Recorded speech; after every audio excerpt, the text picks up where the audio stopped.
Assalamualaikum warahmatullahi wabarakatuh. Bismillahirrahmanirrahim. Alhamdulillahirabbil alamin. Wa bihi nasta'inu ala umuri dunya waddin. Wassalatu wassalamu ala asyrafil anbiya'i wa afdhalil mursalin sayyidina wa maulana Muhammadin wa ala alihi wa sahbihi ajma'in. Amma ba'd. Sahabat, Sayyidah Aisyah menceritakan di dalam hadisnya bahwa sesungguhnya Rasulullah SAW melakukan ibadah i'tikaf pada 10 malam terakhir di bulan Ramadan sampai beliau wafat. Nah, setelah itu istri-istri beliau yang ditinggalkan, kemudian para sahabat juga melaksanakan ibadah i'tikaf utamanya pada 10 malam terakhir di bulan Ramadan. Nah, sebenarnya apakah i'tikaf itu? Mari kita pelajari dalam kitab hari ini. Bismillahirrahmanirrahim. Qala al-muallifu rahimahullahu ta'ala wa nafa'ana bihi wa bi'ulumihi wa amaddana bi asrarihi wa a'ada 'alaina min barakatihi fid dharain amin. Faslun ay hada faslun fi ahkamil i'tikafi ing dalem nerangaken pira-pira hukum i'tikaf. Wal i'tikafu utawi i'tikaf iku sunnatun sunnah mustahabbatun kang disunataken. Jadi i'tikaf yang dimaksud di sini adalah berdiam diri di dalam masjid untuk melaksanakan ibadah kepada Allah, meninggalkan sejenak urusan dunia, meninggalkan sejenak urusan rumah tangga dengan tujuan fokus mendekatkan diri kepada Allah Subhanahu wa taala. I'tikaf adalah ibadah yang sunnah dikerjakan kapanpun dan syaratnya harus di dalam masjid. Tetapi i'tikaf lebih sangat dianjurkan dilaksanakan pada 10 hari terakhir di bulan Ramadan. Walahu lan iku kedua i'tikaf syartani utawi dua syarat. Rupani an-niyatu niat wal lubthu lan menang fil masjidi ing dalam masjid. I'tikaf memiliki dua syarat yang harus dipenuhi. Yang pertama adalah niat. Sudah disampaikan di dalam hadis innamal a'malu binniyat. Sesungguhnya perbuatan itu tergantung pada niatnya. Jadi sahabat, umpamanya kita sedang berada dalam perjalanan dan masuk waktu sholat, pasti kita akan mencari masjid untuk melaksanakan sholat tersebut. Nah, saat masuk masjid, usahakan kita sudah berniat nawaitul i'tikafa sunnatan lillahi ta'ala. Meskipun nanti di masjid tersebut kita hanya melaksanakan sholat yang menjadi kebutuhan kita saat itu, kemudian kembali melanjutkan perjalanan. Karena hal yang demikian sudah termasuk dan sudah dicatat pahala i'tikaf. Syarat yang kedua yaitu al-lubthu fil masjidi, menang ing dalam masjid. Jadi i'tikaf itu hanya dilaksanakan di dalam masjid.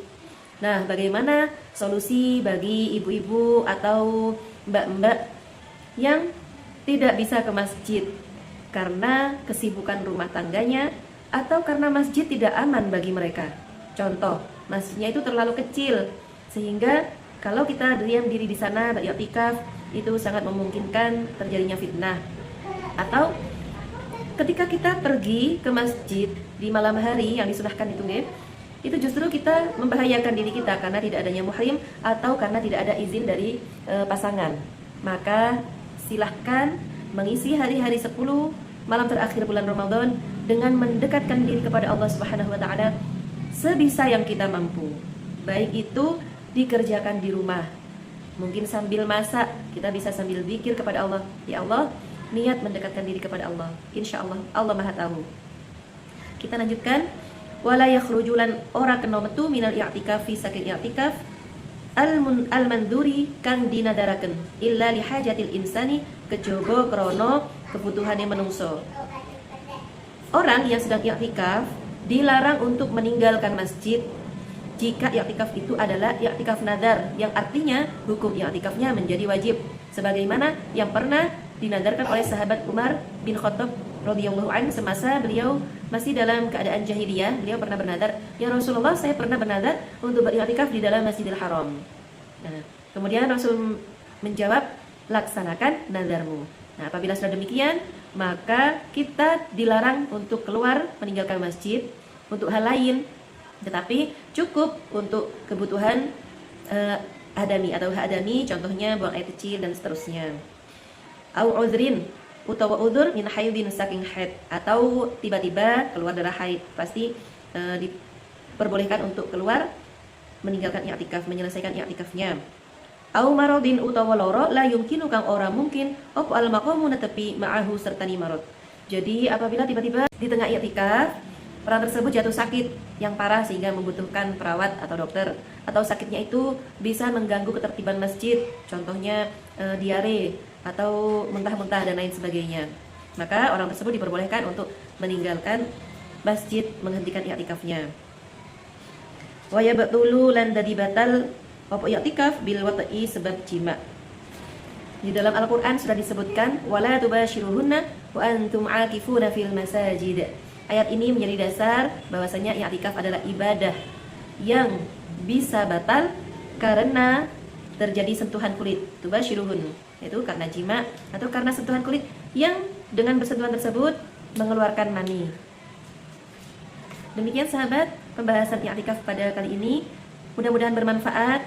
Mudah-mudahan kita semuanya bisa memanfaatkan 10 malam terakhir di bulan Ramadan ini dengan sebaik-baiknya, sehingga ada manfaat yang bisa kita ambil dengan kedatangan Ramadan. Jangan sampai Ramadan pergi meninggalkan kita, semangat kita dalam ibadah juga pergi begitu saja. Jangan ya sahabat. Mudah-mudahan ketika Ramadan pergi, semangat ibadah kita, iman kita semakin kuat untuk kita teruskan langkah kehidupan kita dengan yang makin baik, makin mendekatkan diri kepada Allah Subhanahu wa taala.